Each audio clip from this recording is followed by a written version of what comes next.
49ers have spruced up the quarterback room again. Adrian Martinez was only gone for a few days. Back to the New York Jets. He was on their practice squad, but the Hanford native, 5'9", formerly the 209. Then he went to Clovis West. Then he went to Nebraska. Then he went to Kansas State. Then he was with the Jets, then with the 49ers. Now he's back with the 49ers. So the best quarterback room in the NFL, it seems clear at this point, with both Brock Purdy and Mac Jones, top 4 success rate. If you look at QBR, Brock Purdy's number 2, although he doesn't have quite enough snaps to qualify. Maybe by this point next week, Brock Purdy will be on the official leaderboard. He might even be number 1. He's number 2 there, behind only Jordan Love, and Mac Jones ranks number 8 in the QBR rankings. So the 49ers have an amazing quarterback room. They now have 4 QBs in it. It is Purdy, it is Mac Jones, it is Kurtis Rourke, the rookie 7th-round pick out of Indiana, and again, it is Adrian Martinez, who got a cup of coffee out in New Jersey with the New York Jets, and now he is back with the 49ers. San Francisco released the cornerback Isaiah Bolden from the practice squad yesterday. That set the table for bringing Adrian Martinez back to the practice squad today. So we had Isaiah Bolden in this spot. Now we can add Adrian Martinez to the quarterback line. Didn't even need to erase his name. You know, Kurtis Rourke does not count against the 49ers 70-man roster. 70-man roster is 53 plus 17. That's a 16-man practice squad featuring a 17th international exception player. That is Isaac Alarcon. So Adrian Martinez is there. Rourke continues to be on the NFI, the non-football injury list, and he's probably going to stay there for the rest of this season. He is in the midst of his 21-day practice window. We're about 9 days or so into that window for Kurtis Rourke. So he's going to get Thursday, Friday, and Saturday out on the practice field for the 49ers. Then the 49ers will travel to Indianapolis. And then Kurtis Rourke is going to get the following week of practice ahead of the game against the Chicago Bears. That'll be Wednesday, Thursday, Friday. Following the Bears game, the date will be December. Let's see when they open this. They did open it on December 8th. So 21 days is going to be the 15th, the 22nd, and then the 29th. So December 29th is going to be the day when Kurtis Rourke's practice window closes. And in all likelihood, the 49ers will not activate him from NFI. It will essentially be a redshirt year for Kurtis Rourke. Adrian Martinez, I'm assuming, is going to still be on the team at that point, and he's going to be the 49ers' third quarterback option. If they need to use him as an emergency third, then they can move him up to the 53-man roster. They just want to have another guy in the building to insulate them in case there is quarterback catastrophe with Brock Purdy at the 1 and Mac Jones at the 2. We've been talking so much about that quarterback position over the course of the past few days just because it's been surging in a totally special way for the 49ers. And, you know, it's just so weird to me to observe the discomfort that so many in the media have, and so many on social media by extension, the discomfort that they have with how good Brock Purdy is. I mean, people just cannot come to terms with the fact that he's one of the best quarterbacks in the league, to the point where even people who are making some of the data that has been refined to quantify how quarterbacks perform, they see Brock Purdy excelling in it, and they say, oh, well, he must be the one exception to the rule. And there's no objective basis in any of those takes. You guys probably see me on X very frequently debating people and you know, just following the data, following the facts, because there's so much subjectivity there. I just want to bring some objectivity back to the discussion. And even normally smart, analytically oriented people get caught up in trying to look cool and trying to show or fake their way that they're watching film. And they think that because a few people who are jerks about this on social media, for some reason, say that Brock Purdy isn't as good as his numbers, they think they have to say the same thing too. And they ended up discrediting their own numbers. They end up discrediting the data that they create.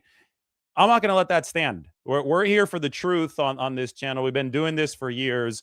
This is what the quarterback landscape looks like statistically since 2022 when Brock Purdy entered the league. The data is the data. I'm sorry. He's one of the best quarterbacks in the entire NFL. Period. There is no more honest debate surrounding that fact.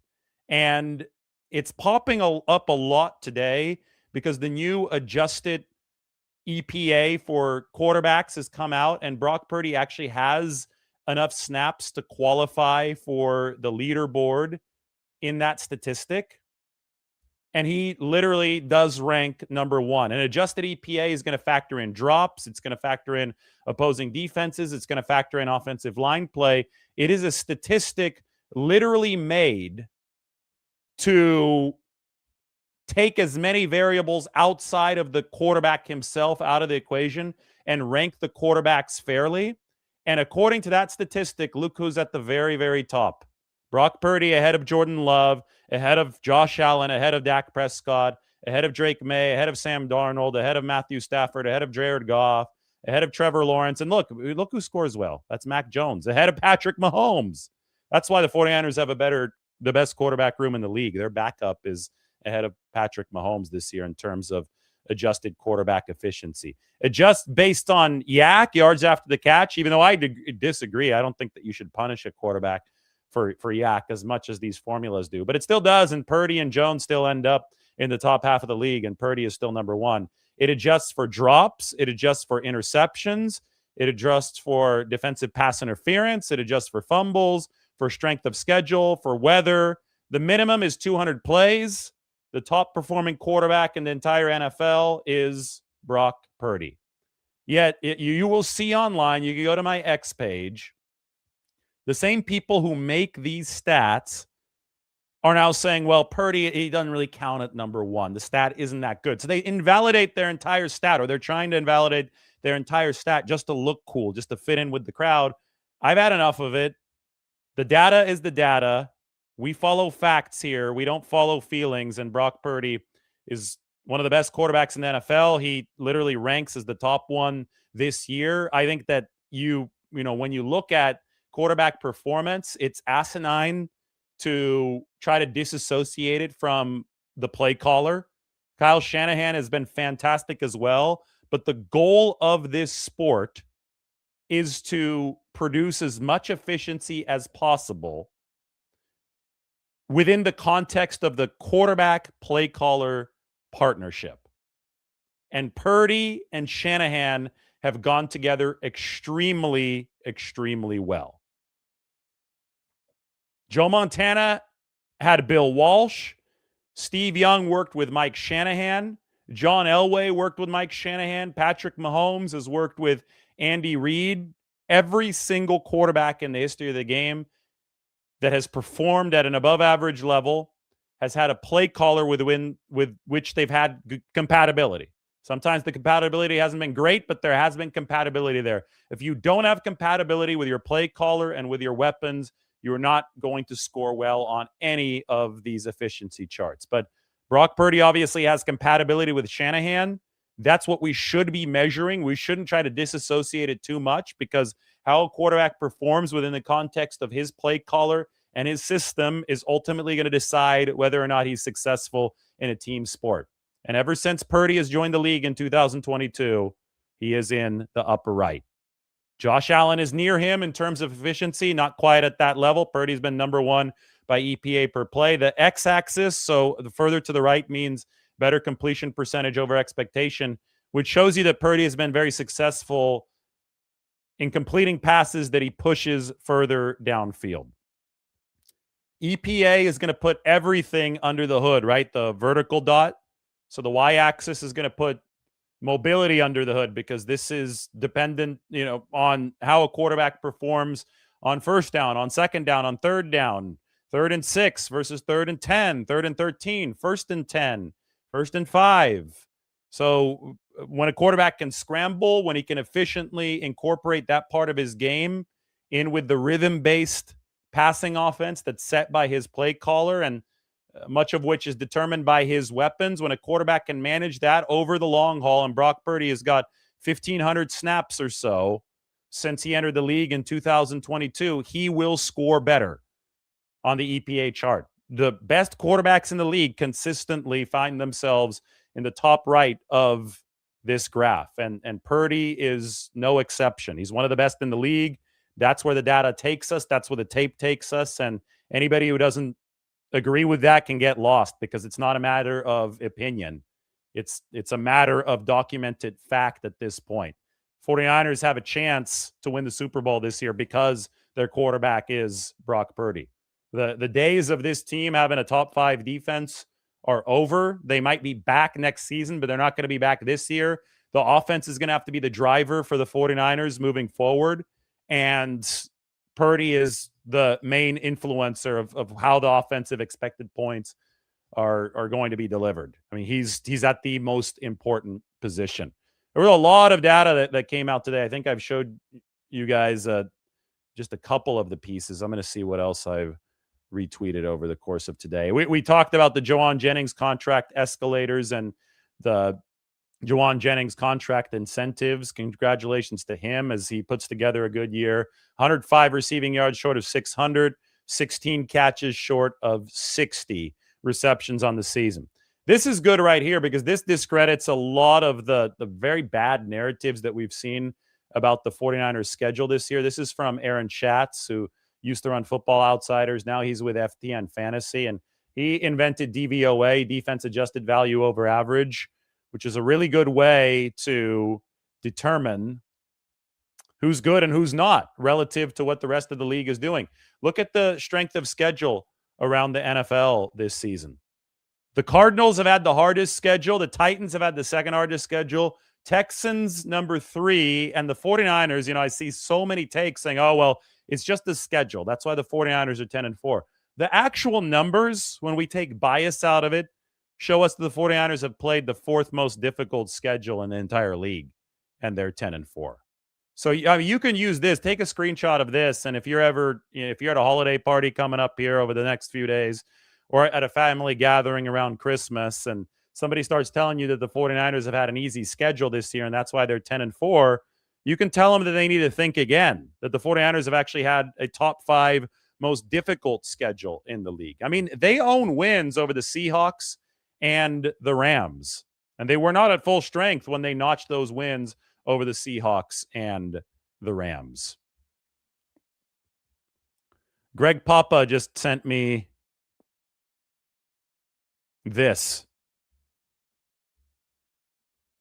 I know that we were talking about Greg a little bit earlier today, and since he just texted me this, I think that it's very, very appropriate to put it up on the screen. Greg already knew that I knew that he was back, but Greg Papa, we just put his face onto Michael Jordan's body there. He's back. The very simple, short, and sweet press release. He's back. I'm back. He is back. Greg Papa will be back officially for the 2 home games that close the regular season for the 49ers against the Chicago Bears, and then they're going to move on to play the Seattle Seahawks on January 4th. I think there's a decent chance that the 49ers are favored for both of those games now. I had always said leading up into this month that they probably would be underdogs against the Colts and the Seahawks, but they're now favorites against the Colts. We know that situation has shifted because there is no more Daniel Jones. So now it's Phillip Rivers at age 44 who struggles to drive the ball down the field. It's going to be a lot of short passes from Phillip Rivers against the 49ers on Monday. There's a reason why San Francisco is favored by 6.5 points against the Colts on the road for Monday Night Football, and it's because Phillip Rivers is not the threat that he was even at age 41, the last time that he was with the Colts before retirement. He's come out of retirement. He's very physically limited. The Seattle Seahawks just are not playing good offense. That's why that game was close on Sunday up in the Pacific Northwest. It was an 18-16 game. I mean, I don't see the Colts holding the 49ers in a dome under 20 points. I just don't see that happening. The 49ers are going to be in the running to score 30 plus. They've averaged 31 points ever since Brock Purdy came back 4 games ago.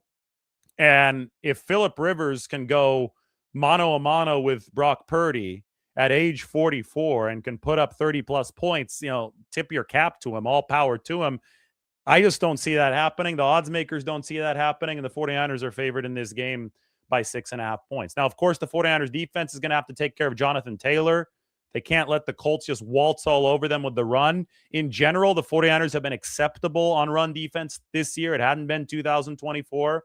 So that can help San Francisco, that whole dynamic of getting better against the run, but they do have to patch some things up from last week's performance against the Tennessee Titans, because we do know that Jonathan Taylor can run the football. And that is the strength of this Indianapolis Colts offense, especially now that they've moved on to 44-year-old grandpa Phillip Rivers. Some news. I know tomorrow's a massive game between the Rams and the Seahawks. The Rams team flight that was supposed to be leaving any minute now is expected to be significantly delayed due to an equipment issue with the plane. The team currently is working on alternative travel arrangements to prevent any further delays getting to Seattle. I don't think that the weather is supposed to be that great in Seattle either. I could look right now, but apparently the Rams team plane, it's a bad omen for them. Trouble before taking off from LAX, and now I could look at Seattle weather. Yeah, there's some rain in the forecast tomorrow. 45% precipitation chance, 94% humidity, 50 degrees the high, 39 degrees the low. I mean, it's one of those things where in Seattle there's rain in the forecast every day for like 10 months out of the year. So this is probably not all too different. It's a little depressing up there. Apologies to 49ers fans who live up in the Pacific Northwest, but this time of the year in Seattle, it gets dark at like 3 o'clock. You hardly see the sun. It doesn't look like the Rams are going to see the sun when they get up there. They're definitely not seeing it tonight because they weren't going to see it regardless, but they're already delayed. They'll be up there on Thursday, and then they're just going to turn around and fly back. Let's hope that their plane is okay on the way back, but they're going to turn around and fly back after the game tomorrow night. 49ers will hope that it's a loss for the Rams. Either way, the 49ers will stand to benefit in some way, but they benefit in potentially the biggest way if the Seahawks can get this done, because then the 49ers will control their destiny to the number 1 seed. I think that I went over everything that I tweeted today. We went over the third down conversion rates a little bit earlier. Yeah, that was good. We got a funny video. I should have played this at the start of the show. I think I'm going to include it at the start of tomorrow's show. But we're just minding our business, going through North Beach today. And then I saw this working its way down or up Columbus Avenue from the water toward North Beach, toward the Transamerica Pyramid. And it was something that I thought would be worth sharing with you. It was proof that with Christmas approaching, I think this is a mystery that we needed to resolve. We received proof today that Santa Claus is a 49ers fan. So let's pop this open and have a look at what went down in North Beach. Look at this. And then he started yelling too. Santa! Well, that was Lombardi herself.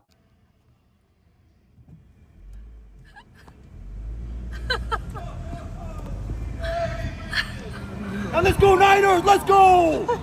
Let's go! Merry Christmas, everyone!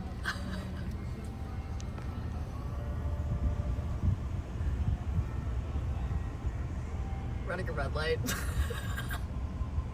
Yeah, the rules don't apply to him. He just ran that red light and went on his merry way. We didn't follow him forever, but we followed him for about a block to get some footage for you guys. I put it up on Twitter and somebody commented that's me. I don't know whether or not to believe them, but he made sure that we could see all 3 of his flags, and he picked the right time to go. The sun had just peaked out, and now we know that Santa Claus is indeed a 49ers fan.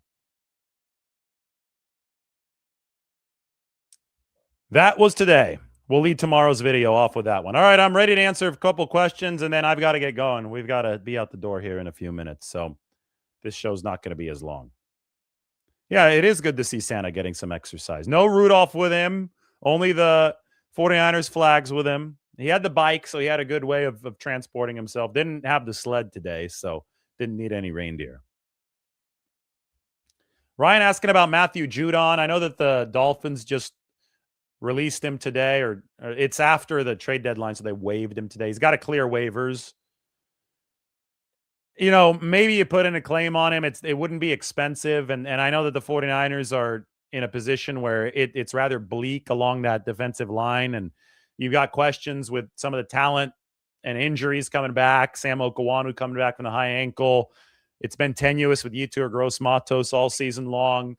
So I don't think there's harm in putting in a claim if you're the 49ers, but I want to temper some expectations here. Matthew Judon might have had 17 sacks 3 or 4 seasons ago, but he is nowhere near the player that he was then. He's 33 years old, has only 10 tackles this year, doesn't have a sack this season.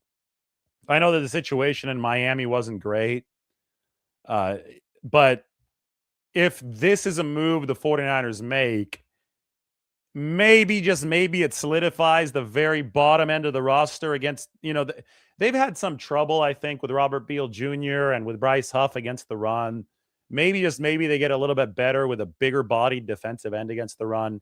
But this would not be a massive needle mover for the 49ers. I think signing Eric Kendricks to the practice squad is potentially a much bigger needle mover for the 49ers than potentially claiming Matthew Judon off of waivers.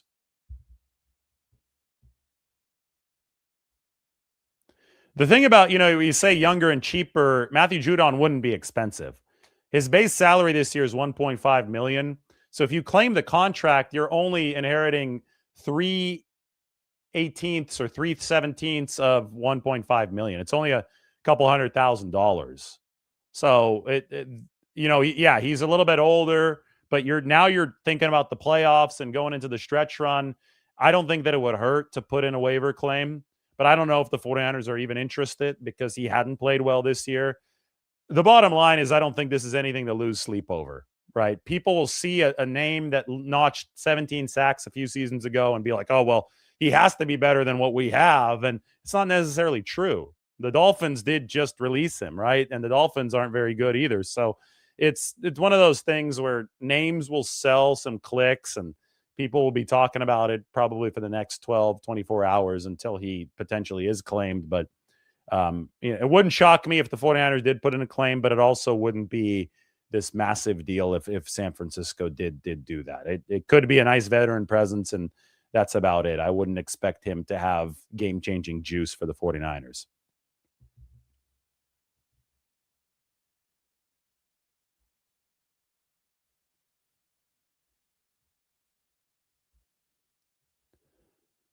You say, I suppose there's a reason he was released by the Dolphins. Yeah, I mean, he wasn't all too productive.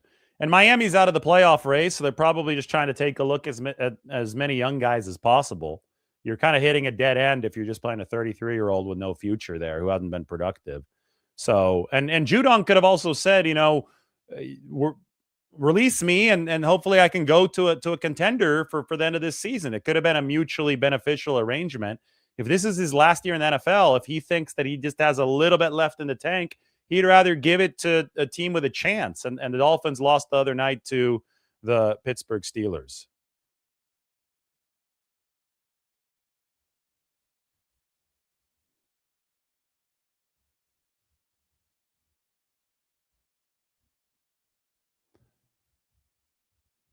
Yep, Farrell and White are playing well. Those were the two additions about a week ahead of the trade deadline for the 49ers, both playing some good football for San Francisco. I don't think that the Jennings deal is going to be timed up at all with the Ayuk voiding of guarantees. I mean, all the money is I think that the 49ers can be more proactive with the Jennings deal since they know that the Brandon Ayuk money is almost certainly going to be coming off of the books. But it's not like right now a deal is more likely to get done at this second just because that's happening, because it takes two to tango.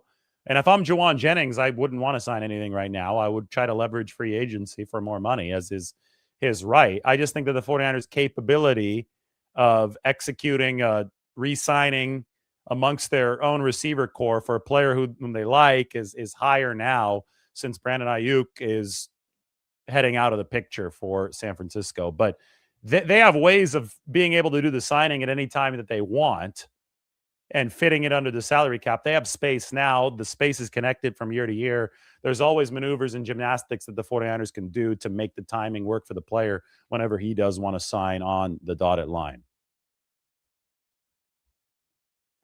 Eric Gomes in the house. Love it. Greetings to Eric. We are live on a Wednesday evening. 49ers back out on the practice field tomorrow.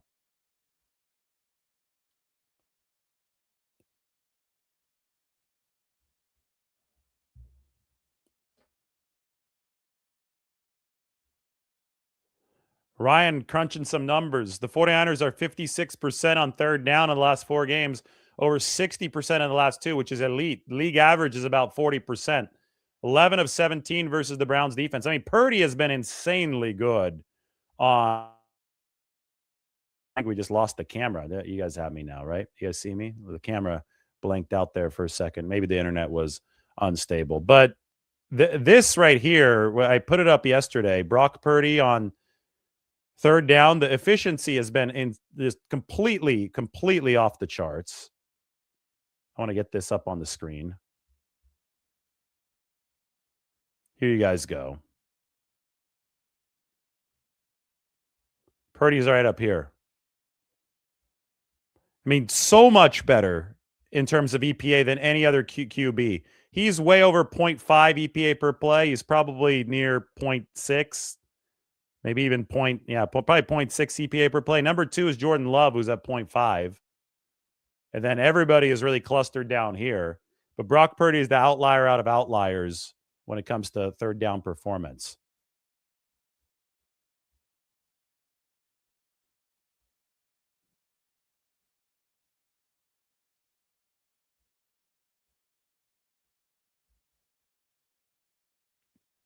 Ryan asking what the lower axis in this one is. Here, let me open it up for you. The lower axis is early down EPA per play. So this is early down versus third down. First and second versus third and fourth. And I think that the 49ers don't have nearly as good of a run game as they did in the past. I think it's because the perimeter blocking hasn't been as solid. So they've just been average on that early down efficiency. But when it gets into the hands of the quarterback, especially with the weapons that they have and the play calling that they've gotten that's been so good for Kyle Shanahan this year, that Purdy has just absolutely excelled. But it's not just the weapons and the play calling, because if that was the case, Mac Jones would score better than this. I mean, he's where you want him to be. He's in the upper right. But Purdy is just, I mean, we could just scroll over to him. He's in a different stratosphere.